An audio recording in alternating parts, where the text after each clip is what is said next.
வணக்கம். நம்ம கூட இன்னைக்கு இருக்கிற ஒரு ஆர்எஸ் ஆதர்ஸ், ஆருத்ரா அசோசியேட்ஸ். என்னோட ஃபினான்ஷியல் அட்வைசர் அண்ட் தென் இவங்க கிட்ட தான் நான் மியூச்சுவல் ஃபண்ட்ஸ், ஹெல்த் இன்சூரன்ஸ் எல்லாமே நான் பை பண்ணியிருக்கேன். ஒரு அவேர்னஸ்க்காக ஹெல்த் இன்சூரன்ஸ் பத்தி நெறைய ஃபினான்ஷியல் பத்தியும் நம்ம பேச போறோம். So stay tune.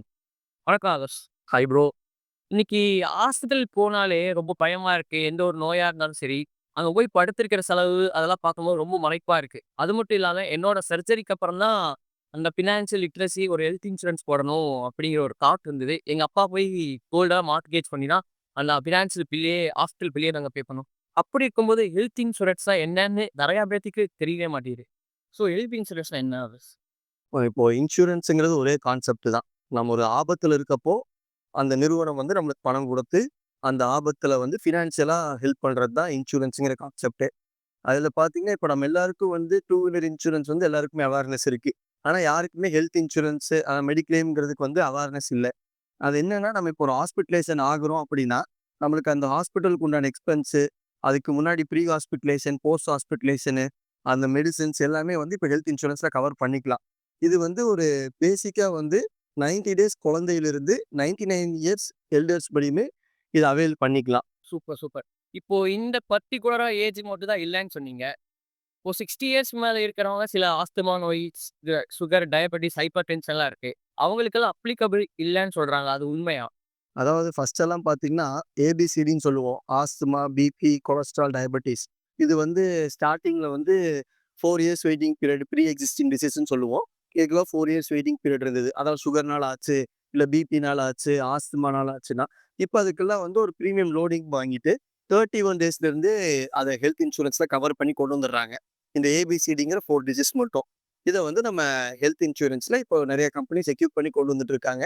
உங்க பாலிசில அது இருக்கான்னு தெரிஞ்சுக்கிட்டு, அது இருக்கா இல்லையான்னு தெரிஞ்சுக்கணும்னாலும் எங்ககிட்ட நீங்க கான்டாக்ட் பண்ணி தெரிஞ்சுக்கலாம். சரி. இப்போ நான் பிரீமியம் ஒண்ணு கட்டுறேன். நீங்க சொன்ன மாரி நான் ஒரு பிரீமியம் கட்டிட்டு இருக்கேன். ஒரு ரூ. 20,00,000 பிரீமியம் கட்டி இப்ப 10,000 வருஷம் வருஷம் நான் பிரீமியம் கட்டுறேன்னா, அதே பிரீமியம் வந்து நான் அந்த டென்யூர் முடியிற வரைக்கும் கட்டலாமா? அந்த ஹெல்த் இன்சூரன்ஸ்க்கு. அதாவது நீங்க கேட்கறது வந்து ஏஜ் மாறினாலும் பிரீமியம் மாறக்கூடாது. அதாவது நார்மலா ஹெல்த் இன்சூரன்ஸ் பார்த்தீங்க அப்படின்னா, பர்ட்டிகுலர் ஒரு 25 வரையுமே ஒரே பிரீமியம் தான் இருக்கும். 26-30, 31-35 அப்படின்னு சொல்லி ஒரு ஒரு 5 இயர்ஸ்க்கும் பிரீமியம் மாறும். ஆனா, இப்போ ஒரு சில கம்பெனிஸ் வந்து என்ன பண்ணியிருக்காங்கன்னா, இப்போ நான் ஒரு 20ல எடுக்கிறேன். நீங்க சொன்ன மாரி ஒரு 20 லேக்ஸ் பாலிசிக்கு ஒரு ₹10,000 பிரீமியம் கட்டுறீங்க. உங்களுக்கு அதே பிரீமியம் தான் நீங்க கிளைம் பண்ற மாரி இருக்கும். உங்க 40 இயர்ஸ் ஏஜ் 40ல தான் நீங்க கிளைம் பண்றீங்க அப்படின்னா, உங்களுக்கு அந்த 40 வயசு முடியும் உங்களுக்கான பிரீமியம் இப்படியே தான் இருக்கும். வேறஸ் வந்து நீங்க சம்மர் சூட்டும் மாத்தக்கூடாது.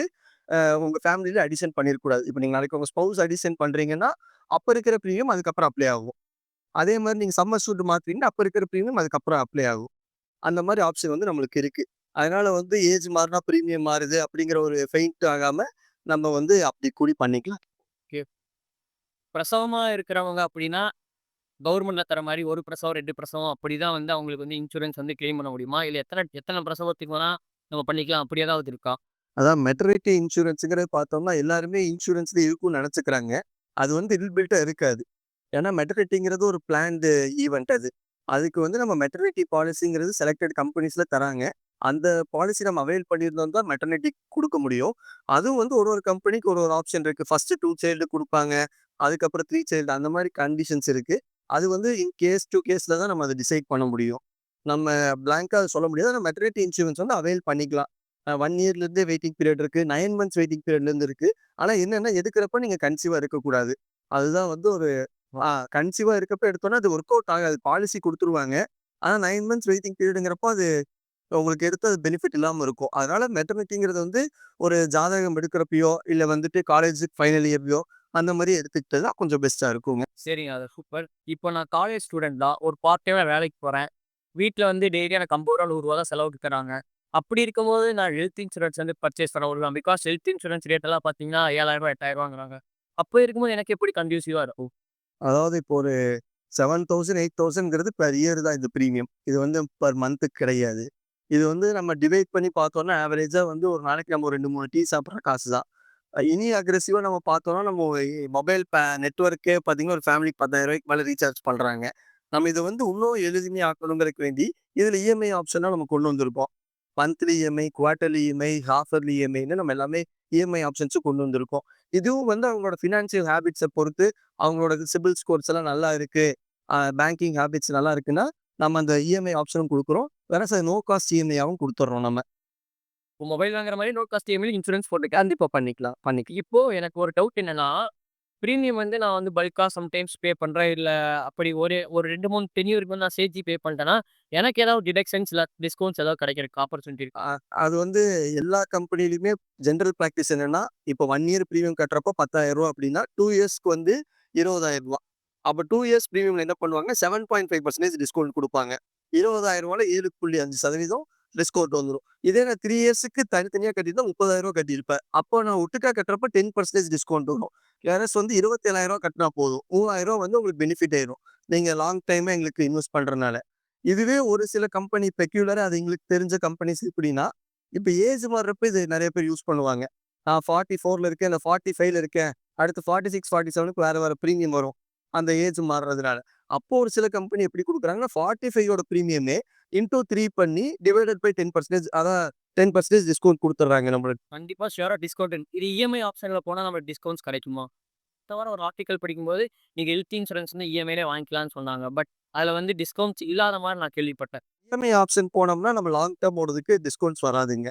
இஎம்ஐ ஆப்ஷன் வந்து அட்வைசபிள் வந்து என்னன்னா, ஏன்னா இஎம்ஐ போறவங்க வந்து அவ்வளோ பெரிய பிரீமியம் அஃபோர்ட் பண்ண முடியாதுங்கிறனால தான் இஎம்ஐ ஆப்ஷனே கொண்டு வந்திருக்கோம். அதனால 3 இயர்ஸ் பிரீமியம் பத்தி அவங்க பெருசா பிளான் பண்ண மாட்டாங்க. ஓகே. இப்போ எனக்கு ஒரு டவுட். அலோபதிக்கு மட்டும் தான் வந்து ஹெல்த் இன்சூரன்ஸ் இருக்கா? இல்ல சித்தா, யுனானி டைவர்சிஃபை ஆகும்போது, அவங்களும் ஹெல்த் இன்சூரன்ஸ் போட்டுக்கலாமா? அதான் ஆயுஷ்ன்னு சொல்லுவோம். ஆயுர்வேதிக், யோ யோகா இதுல போறது, யுனானி, சித்தா, ஹோமியோபதி இது எல்லாமே வந்து ஆயுஷ்ன்னு சொல்றதுக்கு வந்து ஹெல்த் இன்சூரன்ஸ் கம்பெனி கிளைம் குடுக்குறாங்க. வெரஸ் அது வந்து ஒரு ரிஜிஸ்டர்ட் ஹாஸ்பிட்டலா இருக்கும். நம்ம வீட்டு பக்கத்துல ஒரு சித்தா கிளினிக் இருக்கு, இல்ல ஹோமியோபதி கிளினிக் இருக்கு. அந்த மாரி இருக்கிறது இல்லாம, அவங்க மெடிக்கல் அசோசியேஷன் ரிஜிஸ்டர் பண்ணி, ஐஆர்டிஓ சர்க்குலர் படி, இல்ல ஹாஸ்பிட்டல் அசோசியேஷன்ஸ் படி மினிமம் இவ்வளோ பெட்ஸ் இருக்கணுங்கிற கவுண்ட் எல்லாம் இருக்கு. அதுபடி பண்றாங்க அப்படின்னா, அதையும் வந்து கிளைம் அவைல் பண்ணிக்கலாம் நம்ம. அந்த மாரி நம்ம எல்லா இதுக்குமே இருக்கு. இப்படிதான் ஒரு நேரோவான இது கிடையாது. ஆமா. இப்போ வந்து நம்மளுக்கு எக்யூப்டு இப்போ ஏர் ஆம்புலன்ஸ் ஃபெசிலிட்டீஸ் வந்துருச்சுங்கிறாங்க. அத இன்சூரன்ஸ் அவைல் பண்ணிக்கலாம். ரோபோட்டிக் சர்ஜரி பண்ணுங்கிறாங்க. அது இன்சூரன்ஸ்ல அவைல் பண்ணிக்கலாம். அந்த மாரி நெறைய வந்து இன்னைக்கு எக்யூப்மென்ட் ஆயிருச்சு.